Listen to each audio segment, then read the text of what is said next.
Hi guys and welcome back to my YouTube channel. If you are new here, hi, my name's Eva and I'm a mortgage paraplanner. Now I'm really excited about today's video, and the reason for that is because I'm gonna share with you my ultimate guide to saving money. If you've been following me for quite a while now, you'll know that I am very passionate about saving money, about making money, just money in general really. And I want to share my secrets with you about money, that is. The get to know me's haven't gone that far yet. So in today's video, I'm going to share my 10 tips on how to save money effectively, because I want you all to hit those savings goals. If there's something that you've wanted to buy for quite a while, I want you to be able to buy it sooner rather than later. As well as that, if you're looking to buy your own house, I want to be the one to help you achieve that. So without further ado, let's jump right into the video.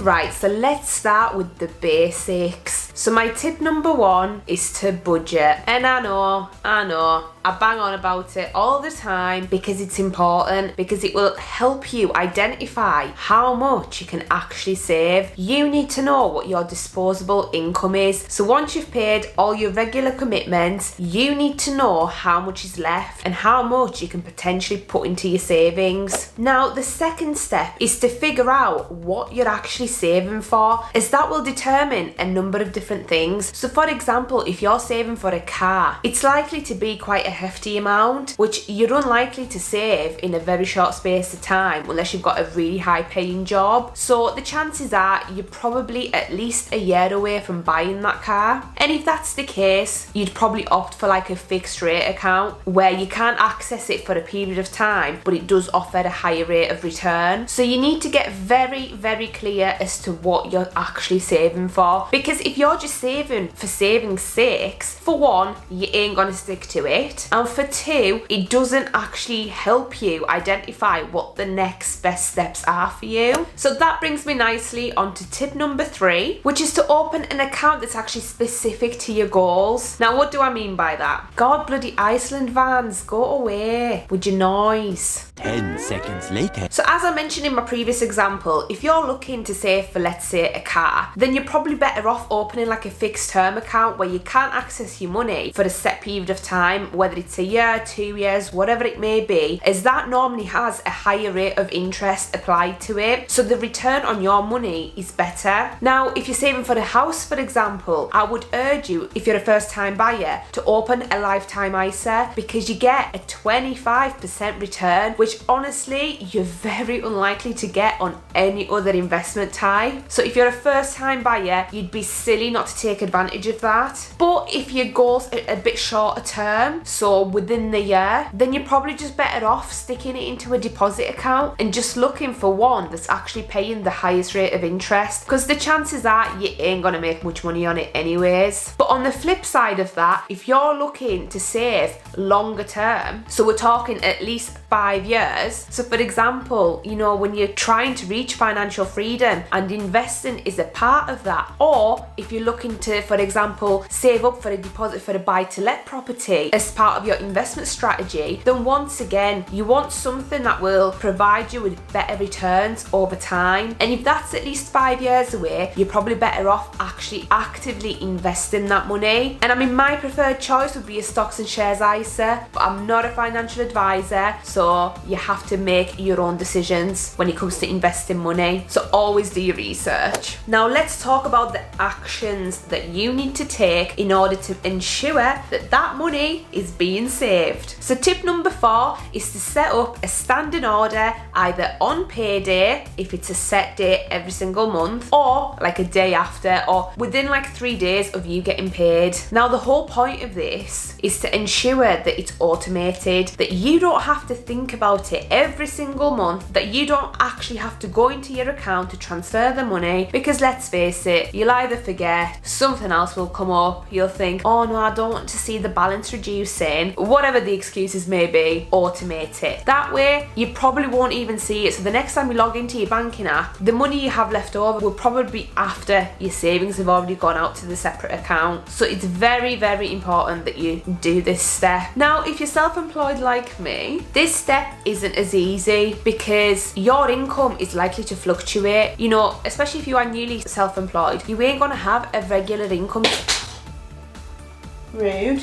You ain't gonna have a regular income source. So it's important for you to manage your money on a regular basis. Automation might not be the right thing for you in this case, but what I would advise is that every time you get some money into your account from a sale or whatever it may be, I urge you to place, let's say like 5 or 10%, however much you can, into your savings straight away as soon as you get paid, and that way your savings will build up over time and you'll know what your leftover income is. But the key to that is to ensure that it happens on that day, on the day that you get paid. Now, tip number 5, and another action I want you to take, is to apply the 72-hour rule when it comes to spending. Now, what is the 72-hour rule? It's basically a rule where you have to wait 72 hours before purchasing the item that you're wanting to purchase. And the reason for the 72-hour rule is to stop your impulse buying, because I know a lot of people have an issue with this, where they just impulse buy because they either see something that they like or they think, oh yeah, I could do with that. No, wait. Right, wait the 72 hours and see if you still actively want it after the 72 hours. And if you do, then you're gonna have to ask yourself further questions as to whether you actually need it. Because remember, anything you buy that's not within either your budget or is classed as miscellaneous spending takes you further away from your savings goal. So if you've totally disregarded tip number 5, here's tip number 6. If you're gonna buy that item, try and find a discount for it. The internet is full of treasures, so why not make use of it? If you found an item that you're gonna buy regardless of what I say, then have a look at various voucher sites like Hot Deals UK, I think is one, where you can see if you can purchase that item for a lower price somewhere else. There's also various web extensions that you can download onto your computer and apply to your browser, so when you're browsing the website, you can either compare different sites for that same product to see where you can get it the cheapest, or if there's any discount codes for that particular site, it'll tell you. So it's definitely worth looking into, as if you're gonna buy something, you're better off buying it at a lower price so you still have a little bit to put into your savings. And with that comes tip number 7, which is my favourite, and if you've watched a number of my previous videos, you'll know that I absolutely love talking about this, and I will do a proper video about it at some point soon, but that's to use cashback sites. So once again, if you've completely ignored tip number 5, I urge you to check the likes of Top Cashback or Quidco for any cashback deals on the item that you're looking to buy. Now, they're partnered up with a number of different websites. They're really, really good, and honestly, some of the cashback that you can get is phenomenal. If you've watched my how to save for a house deposit video, I've actually included a screenshot of my own earnings from Top Cashback, and at that point, to be honest, I wasn't utilising it enough, and I'm still not, to be fair. So I know that the earnings potential is a lot higher, so if you're gonna spend money, you may as well make money while you're doing it, which then can go straight into your savings.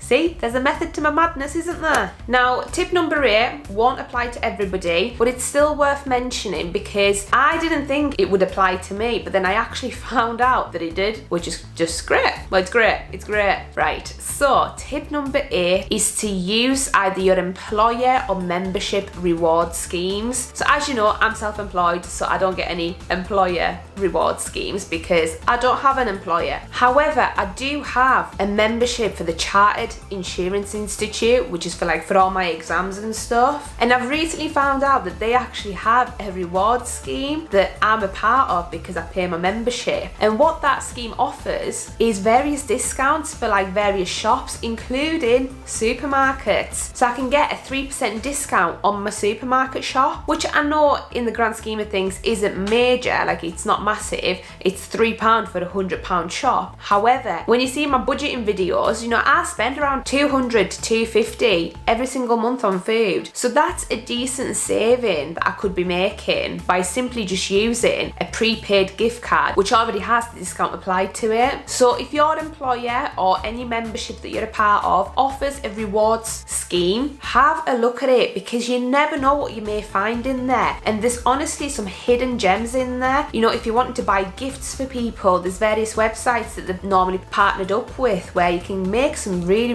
good savings. So check it out. Now, tip number 9 focuses more on actually reducing your existing expenditure, and that's to review your subscriptions. Majority of us have the likes of Netflix or Now TV, stuff like that, right? Disney Plus. But let's face it, how many of those do you actually need? Can you get rid of any of them? So for example, if you're a couple, and I've recently just done this, so myself and Steve both had a Disney Plus membership, and I thought, we live in the same house, we don't need 2 separate memberships. So I cancelled mine and we kept his. And at the same time, you know, I've got Netflix, so I pay for Netflix, he'll pay for Disney Plus. I'm pretty sure he still has a Netflix account, which he should probably cancel, but we won't go into that. So yeah, make sure you review all your subscriptions, and that includes, you know, your gym memberships. You know, can you get a cheaper one? Could you move gyms? Do you actually use it? Have a word with yourself, review it, and then amend it accordingly. Because trust me, there are savings to be made.